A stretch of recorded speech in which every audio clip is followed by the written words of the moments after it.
اس خصوصی کالم کی 12ویں قسط میں مقبول و معروف افسانہ نگار رام لال کے صاحبزادے ویر ونود چھابڑا دائیں محکمہ توانائی میں ڈی جی ایم عہدے سے سبکدوش آپ سے مخاطب ہیں۔ گفتگو نمائندہ انقلاب احسان الحق، لکھنؤ۔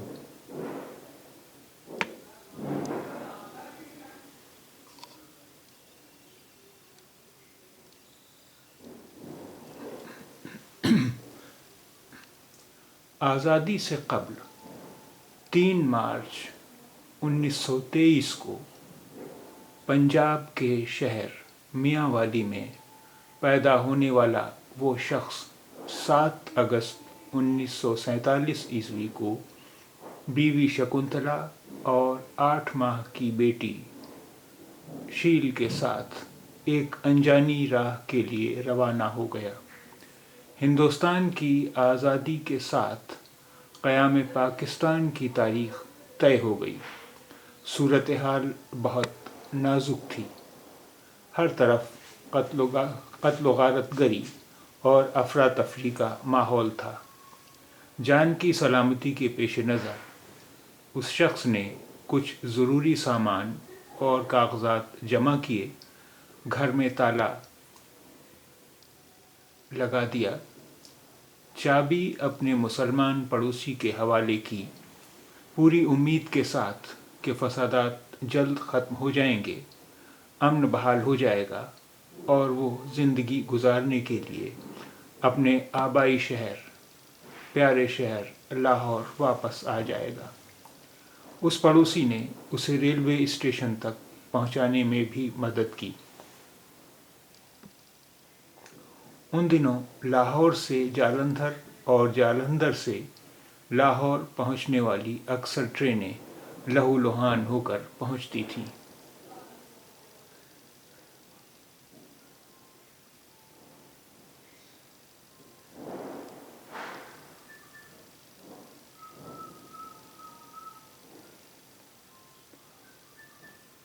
اتفاقاً اتنے سنگین ماحول میں یہ خاندان بغیر کسی کھنوچ کے جالندھر پہنچ گیا۔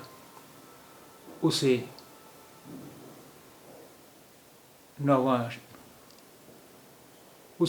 نواں شہر دوآبا کے ایک پناہ گزین کیمپ میں جگہ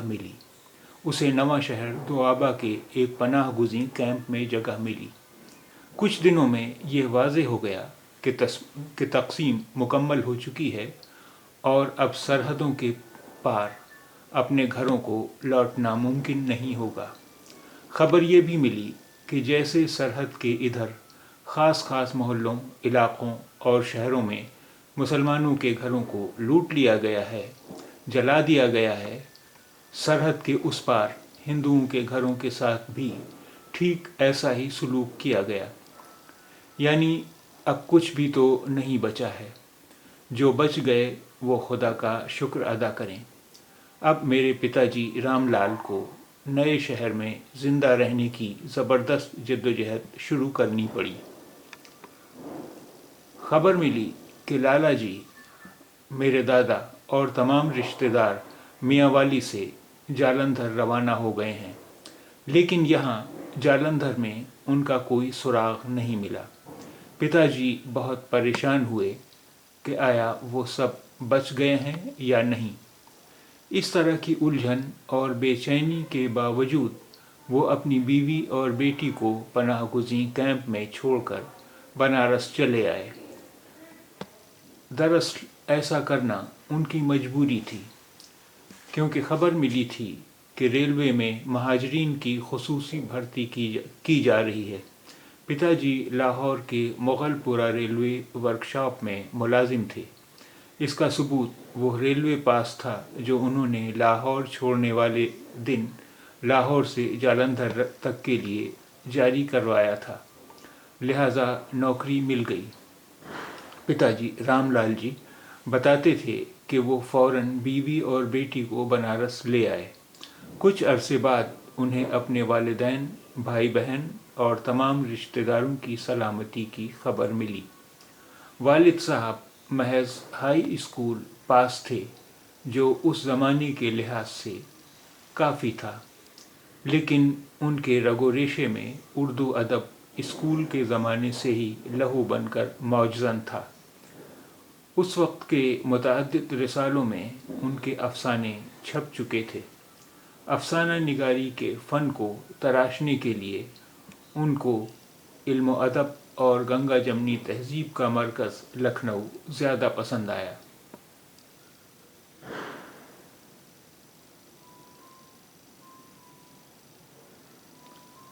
ملک کو آزاد ہوئے 5 سال گزر چکے تھے، لیکن تقسیم کے ستائے مہاجرین کو کرائے پر مکان دینے سے لکھنؤ والوں میں ہچکچاہٹ تھی۔ چنانچہ کچھ وقت ایش باغ کے ایک ٹوٹے پھوٹے مکان میں بمشکل گزارا۔ لکھنؤ میں پتا جی کی پوسٹنگ چارباغ ریلوے اسٹیشن کے پارسل آفس میں تھی۔ ایک روز مناسب رہائش نہ ملنے سے پریشان وہ 1 نمبر پلیٹ فارم پر بڑی بے چینی سے ٹہل رہے تھے۔ تبھی ریلوے مجسٹریٹ خواجہ قمر الدین ادھر سے گزرے۔ پتا جی کو اس طرح ٹہلتے ہوئے دیکھا تو خودکشی کا شک ہوا، لیکن جب حقیقت معلوم ہوئی تو وہ مطمئن ہو گئے۔ بولے، نخاس میں رہنا ہے؟ کئی مکان خالی ہیں، مسلم آبادی ہے۔ تقسیم کی وجہ سے دل میں گھر کر گئی نفرت اگر پریشان نہ کرے تو آ جاؤ۔ مذکورہ واقعہ جب بھی پتا جی رام لال جی ہم بچوں کے درمیان بیان کرتے تھے تو ان کی پیشانی پر فکر کی لکیریں صاف ظاہر ہوتی تھیں۔ تقسیم کے دنوں میں ہونے والی قتل و غارت گری، لوٹ مار، وحشیانہ دور تھا۔ یہ سرحد کے دونوں طرف ہوا تھا، کسی ایک فرقے کا قصور نہیں تھا۔ وقت کی دھول کی موٹی پرت میں ماضی اب دفن ہو چکا ہے۔ ویسے بھی ان کے دل میں کسی فرقے خاص کے لیے نفرت کبھی تھی ہی نہیں۔ انہیں شکایت تھی تو حیوان بن بیٹھنے والے لوگوں سے۔ چنانچہ وہ نخاس میں رہنے کے لیے فوراً تیار ہو گئے۔ نخاس میں نامی پرنٹنگ پریس کے پاس واقع اس مکان میں کئی سال گزارے، جو شاید کرسچین کالج میں انگریزی کے استاد جمیل صاحب کا تھا۔ یہاں پتا جی کی ادبی سرگرمیاں عروج پر تھیں، یا یوں کہیں کہ خالص لکھنوی تہذیب نے ان کے فن کو جلا بخشی۔ نخاس میں کئی سال امن و سکون سے گزارنے کے بعد ہم عالم باغ کی چندر نگر مارکیٹ آ گئے۔ یہاں سے ریلوے اسٹیشن نزدیک تھا۔ شفٹ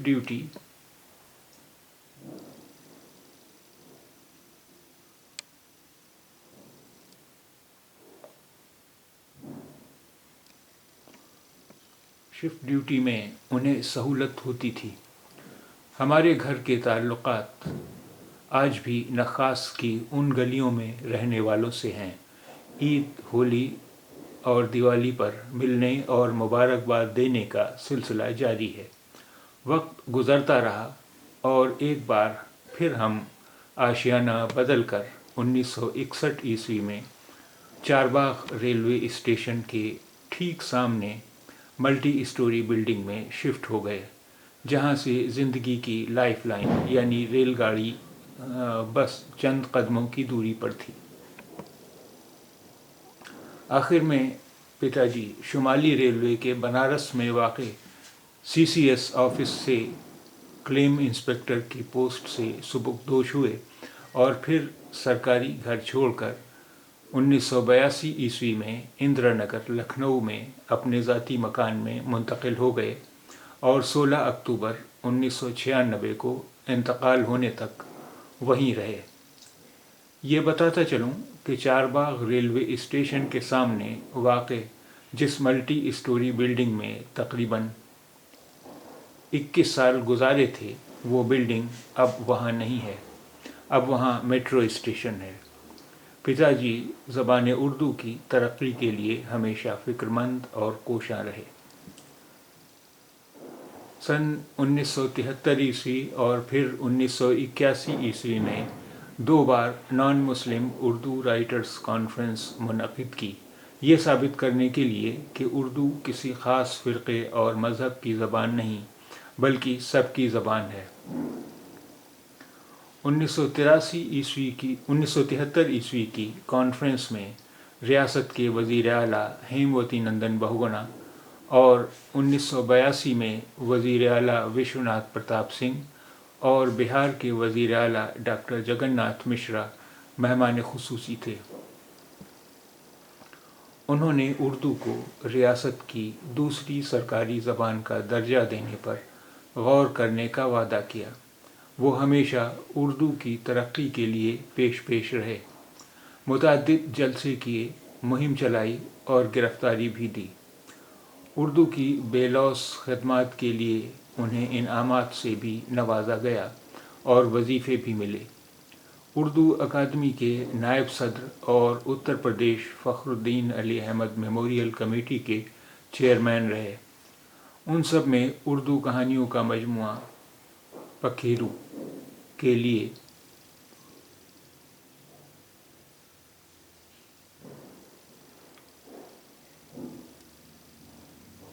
انیس سو 93 میں ساہتیہ اکادمی انعام خاص رہا۔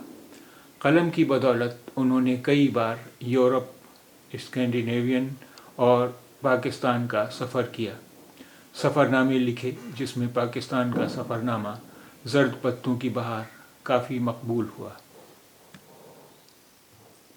پتا جی جہاں بھی رہے اردو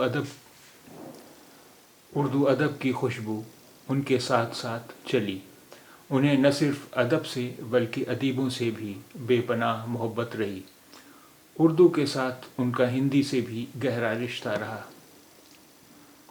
یہی وجہ ہے کہ ہندی کے ادیب بھی غریب خانے کی رونق بڑھاتے تھے۔ آئے دن ادبی نشستیں ہوتی تھیں جن میں ہندی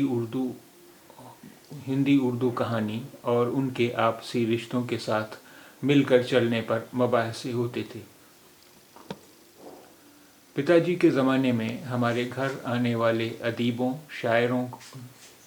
شاعروں کی اور صحافیوں کی فہرست طویل ہے۔ کچھ نام یاد آتے ہیں: فراق گورکھپوری، امرت لال ناگر، یشپال، خواجہ احمد عباس، رضیہ سجاد ظہیر، ساحر لدھیانوی، اندیور، کرشن چندر، راجندر سنگھ بیدی، جگن ناتھ آزاد، اپیندر ناتھ اشک، علی عباس حسینی، احمد فراز، شہریار، شمس الرحمان فاروقی، کے پی سکسینہ، ڈاکٹر بشیشر پردیپ، پروفیسر گوپی چند نارنگ، سلام صدیقی، عابد سہیل، ڈاکٹر ملک زادہ منظور احمد، اطہر نبی اور شکیل صدیقی وغیرہ۔ ان میں سے زیادہ تر اب اس دنیا سے رخصت ہو چکے ہیں۔ 1993 میں پتا جی کو کڈنی کا کینسر ہو گیا۔ گال بلیڈر میں پتھری اور دل کے 3 والو بھی بلاک تھے۔ گاؤٹ کی پرانی تکلیف تو تھی ہی، ڈاکٹروں نے 2.5-3 مہینے باقی بتائے تھے، لیکن انہوں نے ہمت نہیں ہاری اور زندہ دلی کی مثال پیش کی۔ چنانچہ 2.5-3 مہینے کے بجائے 3.5 سال گزر گئے۔ آخری دنوں میں انٹرویو کے لیے آئے ایک صحافی نے جب پوچھا کہ کیسی موت پسند کریں گے، ان کا جواب تھا ہارٹ فیل، تاکہ اہل خانہ کو کسی طرح کی تکلیف نہ ہو۔ چنانچہ یہ آخری خواہش پوری ہوئی۔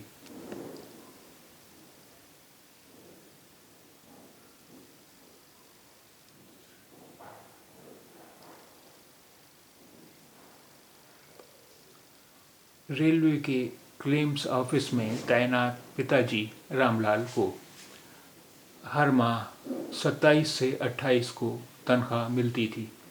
زیادہ تر پیسہ تو ادھار میں آئے راشن اور گھر کے دیگر اخراجات کی ادائیگی میں ہی ختم ہو جاتا، باقی پھر دودھ والا، اخبار اور ہم لوگوں کی فیس میں چلا جاتا تھا۔ پتا جی مہینے میں 15 دن سرکاری ٹور پر رہتے تھے۔ اسی دوران وہ ریل کے ڈبے، یا ویٹنگ روم میں افسانے لکھتے رہے۔ شہر شہر جا کر اپنے ادبی دوستوں سے ملاقات بھی کرتے تھے۔ اس ٹور پر آئے خرچ کی ادائیگی ٹریولنگ الاؤنس کی شکل میں مہینے میں کبھی بھی مل جاتی تھی۔ اس دن ہمارے گھر میں جلیبی آتی۔ دراصل یہ جلیبی ہی پہچان تھی کہ ٹریولنگ الاؤنس مل گیا ہے۔ 2-4 دن بڑی موج مستی میں گزرتے، کبھی سنیما تو کبھی چڑیا گھر کی سیر، یہی 2 جگہیں تھیں تفریح کی۔ اس کے علاوہ ہمارے گھر میں جلیبی اس وقت کھائی جاتی تھی جب کسی رسالے یا افسانے کے عوض میں منی آرڈر آتا تھا۔ پتا جی کبھی دہلی گئے تو شمع گروپ والے 2-3 افسانوں کے لیے ایڈوانس بھی دے دیتے تھے۔ اس میں پتا جی مستقل لکھا کرتے تھے۔ ہندی کی نہاریکا اور مایا کے علاوہ بھی کئی رسائل و اخباروں میں لکھتے تھے، جہاں سے چیک منی آرڈر کی شکل میں پیسہ آتا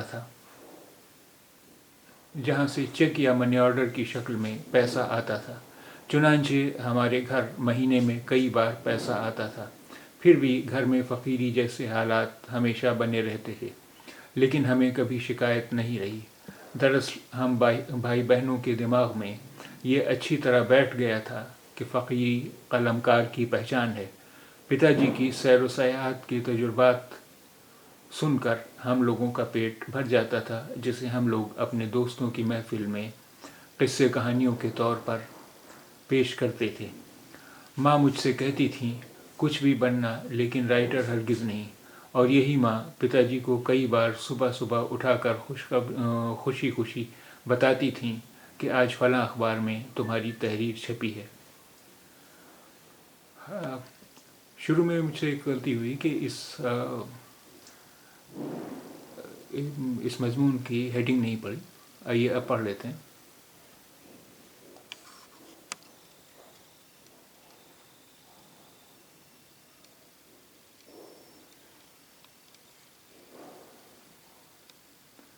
ایسے تھے رام لال۔